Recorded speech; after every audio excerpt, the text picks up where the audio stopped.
Okay, guys, hello and welcome.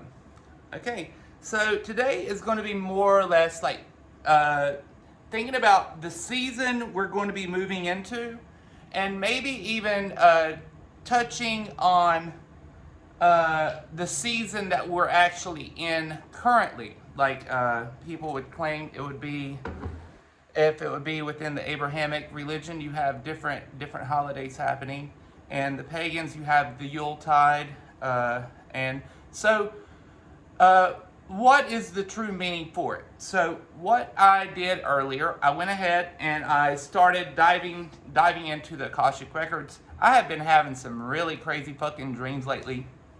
Uh, Actually, we just had the holiday yesterday. We spent some time with my parents, and it was it actually went quite swell. And we ended up having cocktails all afternoon and doing tarot card reads all down the what people would call Christmas Day, which is very probably not what most people probably would be doing on that day, but it actually was pretty good. The whole family was like lining up trying to get readings from me by the time I left to go home yesterday, because I was trying to get home before it got dark, as I have to bring wood in to get ready for the wood stove and everything. And I hate bringing all that damn wood from the back of the house into the house in the middle of the night. So, okay, so as we're moving into this metaphorical new season, right? We're going to be, as things start to shift, certain things will start lining up. Now, the thing is, we look at this season that we're in currently as a hibernation. Let me take this shit off. Hopefully it still runs. There's something about the echo, I couldn't fix it. So now the thing is, what we have to understand during this season currently, it's like a hibernation state for Homo sapiens sapiens and or the animal species of the earth. So at this point, for everyone, you should be taking the time to take the inner abode of yourself to start finding peace, resonance of the highest capacity to be able to perform properly, per se, okay? Now, what we also need to be thinking about, lately, I have been seeing myself in third person a lot, which actually I've never had happen before. Oh, how you like my candlelight service? I planned on doing it earlier, but I tell you, it gets dark so soon, I just don't know anymore. So I just got to roll with it. Otherwise, it ain't gonna get done. So, what's funny is the dreams I've been having have been like really crazy, also, but maybe that has something to pertain to what we're starting to like see in our surroundings, to where we need to start understanding. Also, I've been noticing myself in a third person since I was having the problem with that spirit a while back. I've been making sure I am like on point, spiritually on point, and thinking about keeping myself at a homeostasis within spiritual in the spiritual arena, so I don't just like stop channeling and communicating with spirit, because if not, then another one will come in. What was funny is a few days ago, I woke up again, felt yet another one in the house. But the thing is, when you're lined up the way that I'm lined up, they know that you know, and nothing was had to be done. That bitch left. And that's where we're going to start moving into, because when you're living in a certain state of homeostasis within the universal forces around, these forces are not capable of living within your abode and or your house. So if you are living in a space of oneness, or if you are living in a like your faculties are on point, these spirits maybe can come in. But the thing is if you are able to be on point, like I'm speaking about, then they will know, and they know they need to get the fuck out. So this is another thing we all have to think about. So as we move into it, I had a reading. What was funny, I had a reading done yesterday through tarot, and it was I think it was either the 9 or 10 of swords. And if you know tarot, they're pretty strong cards. Well, the thing is, my teeth, I've been having problems. I didn't think about it when I was having the reading, right? So this morning when I was getting everything set up to start the stove up, it dawned on me. I'm like, oh, because there was a death multiple within the cards yesterday. And I was like, ooh, if those cards are combined, that could be death in your immediate family or your friends or the people around you. But then I was thinking this morning, I'm like, oh, it's not. It has to do with the egotistical part of myself that I was speaking about earlier, the compassion that has to start returning to be, because it was lost through this COVID process of seeing people going bananas. So these death cards, like the death combo, was actually the death process of like the ego part of me to gain the compassion and then grow from there, if you get what I mean. Because I'm currently in the tower, like shit's about to change. And so it's not that it's a bad change. The thing is what's happened is it's making I'm changing. Physically, appearance will be changing. Emotionally, it's going to take a toll. Anybody that has cosmetic stuff done, it takes a toll. So you have to think about like the physical, the mental, and everything. But then as it keeps going, you can still have swords and stuff and still have the death combo. But if you look at it, so sometimes if you have a reading and if somebody says all these bad cards, don't take it to heart immediately. Take it home and linger on it for like 24 hours. A lot of times we will get the information relayed to us that we need to know about that set of cards. And that's what happened this morning. And it was talking to me, explaining how like my mind was like blown when I knew that I have to re-go another set of like teeth and then everything else and more surgeries and more this and more that. Well, that is like a death process and a death renewal and regrowth. So with that said, we keep moving. Now, understanding with this season that we're in, the reason that the Christmas Yuletide season starts during this time of year, you have to think most of the older school ancestral gods that people was to be praying to before the Roman Empire started, that created the Abrahamic religion, they would be praying towards the sun god. The sun god is now at the lowest generation of the northern hemisphere currently.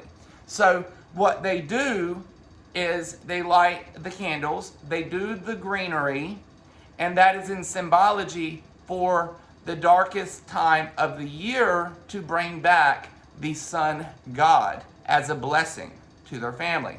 Now, the thing is it's more representation of like the lights. The lights, so the thing is, the lights have meaning of your light to that source, also communicating to you through the sun god. And so, but there's many different things. Now, when we're in this process, that's why they say the Son of God was born on Christmas Day. He was born on Christmas Day because it's like the darkest. Normally, the 24th is right around one of the darkest periods of the year.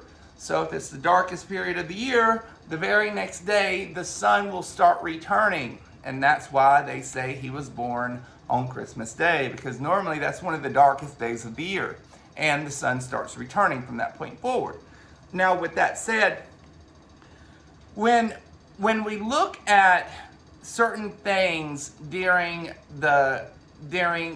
like this time of the year, most people have have taken certain things out of context, and they don't take what they need to at bay. So it's not like they really sit back and take what they need. So what a lot of times they do during this time, this should be the time for all of us to be really thinking about what it is in our life that needs to be like groomed or fixed or maneuvered or tweaked.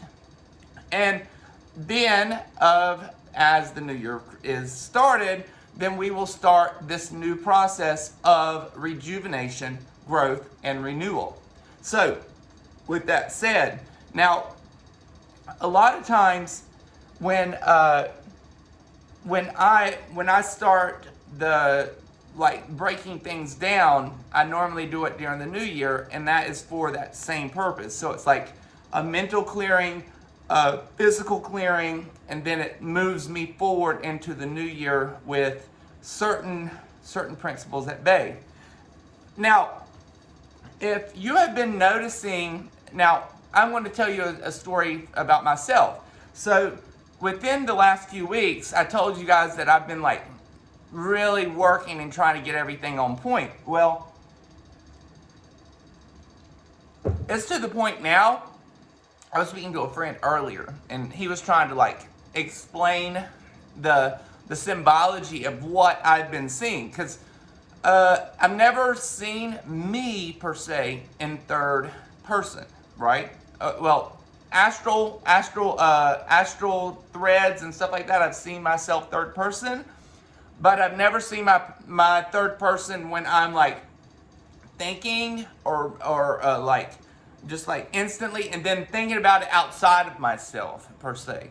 And it's not been the same way as I would have thought before this process. And there we go with the learning the compassion all over again, because I was looking at it to where I used to look at it to where I was understanding the spiritual arena. I know what the hell I'm doing. I know I can communicate, but I did not see myself in a certain light, if that makes sense. So I used to see myself as just another meager spiritual person around here. But the thing is now, since I'm looking at it from a third person, I'm looking at it the thing is there's a big difference. So since I've been going through this cycle process of which I've been going through within probably the last 6 months, I have disassociated myself with a lot of things and a lot of people to reassociate myself with the highest and best intent, right? So with that said, I've had to relinquish all these ties, the astral threads that I had connected with these other spiritual people within the environment around me. So what I did was I did astral thread burnings to all of them. And if you haven't noticed, when I do the Akashic Records, I don't cough anymore. Since I did the astral threads of removing certain people, next thing you know, the cough ain't here. So guess what? Those people were connected to me through astral threads, and when I did the channeling, somehow they still had a connection to me, creating me to cough while I'm channeling for me and or other people. And that's what a lot of people don't understand. If people are really connected, and if they learn these aspects, they are still able to leave certain threads within you, around you, and you have to learn to relinquish them, and or they can still have power over you to an extent. And so with us moving forward, you need to make sure that we all sit back and we think about, okay, we're doing this for our highest and best. One other thing, if you have now found this video, you don't know me from Adam, welcome. The thing is, you found me. This is not a coincidence. You are meant to be here. There is no such thing as a coincidence. So if you have found this video, or if you feel like you need to watch this video today, tomorrow, or the next day, everything has a reason in life. And we all chose to be here to do a certain duty, to be able to hold the space to move forward. So now, as we're doing this, we need to understand that there are many different obstacles that we're going to be dealing with, because we think that, okay, so there's these other spiritual people that's around us, and they are like wonderful. They are just great people. Well, the thing is what you have to understand, trust as far as you can throw. And I used to not think that way until probably 6 months to a year ago. And now I only trust what I can see. I'm just being honest, y'all. And it is what it is. You know, the thing is it's showing like these people they understand. So they've been studying these certain arenas in certain ways, but they have taken too much of certain things and consumed them, and then they are part of it, if that makes sense. So they are not part of the ones that are over here really trying to make the difference, trying to say, okay, it's time for this new world shift to begin. They are going to be part of the ones that claim they are, but they are so consumed, and it's not like they're consumed completely. The problem is everybody's got baggage, baby, right? So if you have baggage, and if you don't want to deal with your baggage, guess what? That baggage is not going to allow you to excel. It's not going to allow you to cleanse your soul, become the best person that you can be. So with that said, there's these people that's around claiming what they are, or they're like these spiritual gurus, and they are all train wrecks. And I'm not saying I'm not, but the thing is I see that the thing is now, by seeing myself in third person, with the compassion that needs to be within the world today, I see myself to where, okay, so people are over here like asking for advice, but I don't see myself like the other people anymore, if that makes sense. I see myself as a whole nother character, because there's a lot of baggage that these other people have that they don't even understand what they have. And it's not that they meant to consume themselves so much, it's they've allowed themselves to be consumed, if that makes sense. So as they've continued forward, they want to relate certain information, or they claim that they are something, but they are over-consumed by certain aspects within themselves, creating